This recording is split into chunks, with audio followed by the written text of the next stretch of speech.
इस बिल्डोजर के माध्यम से सरकार ने लोकतंत्र को कुचलने का काम किया। तो 2-1 से हमेशा बहुमत सरकार के पास है। इस बिल्डोजर के माध्यम से सरकार ने लोकतंत्र को कुचलने का काम किया है। अगर देश में निष्पक्ष चुनाव आयोग नहीं होगा जो चुनाव कराता है, तो क्या निष्पक्ष चुनाव हो सकते हैं? अगर इंडिपेंडेंट अनबायस्ड इलेक्शन कमीशन नहीं होगा, तो क्या इंडिपेंडेंट अनबायस्ड इलेक्शन हो सकता है? ये सवालिया निशान खड़ा होता है। सुप्रीम कोर्ट ने एक फॉर्मूला दिया और कहा कि 3 मेंबर की समिति बनाइए, प्रधानमंत्री, नेता प्रतिपक्ष और चीफ जस्टिस ऑफ इंडिया, और ये समिति तय करे कि कौन चुनाव आयोग में बैठेगा, उसका गठन कैसे होगा। आज सरकार ये बिल लाकर इस 3 मेंबरी समिति में से प्रधानमंत्री को नहीं छेड़ती, नेता प्रतिपक्ष को नहीं छेड़ती, लेकिन चीफ जस्टिस ऑफ इंडिया को बाहर का दरवाजा दिखाकर एक मनोनीत कैबिनेट मंत्री उसकी जगह बिठा देती है। यानी कि अब इस 3 मेंबरी समिति में हमेशा 2 वोट सरकार के पास होंगे, प्रधानमंत्री का और कैबिनेट मंत्री का। नेता प्रतिपक्ष चाहे साथ जाए या उनके खिलाफ जाए, तो 2-1 से हमेशा बहुमत सरकार के पास है। यानी कि सरकार तय करेगी कि चुनाव आयोग में कौन बैठेगा। चुनाव आयोग की भूमिका आप सोचिए कितनी जरूरी है चुनावों में। किसका वोट बनेगा, किसका वोट कटेगा, चुनाव आयोग तय करता है।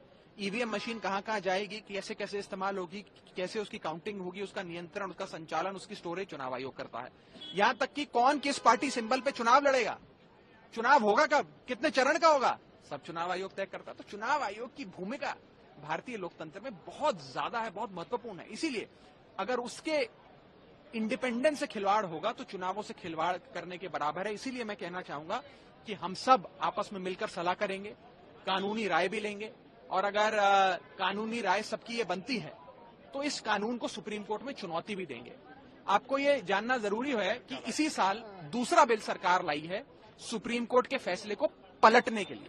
पहले दिल्ली सेवा बिल लाकर सुप्रीम कोर्ट के एक सर्वसम्मति के संवैधानिक पीठ के 5 जजों के फैसले को पलटा, जिसमें फैसले ने सारी शक्ति अरविंद केजरीवाल जी को दी थी, लेकिन भारत सरकार ने, भाजपा सरकार ने बिल लाकर वो उस फैसले को ही पलट दिया सुप्रीम कोर्ट के।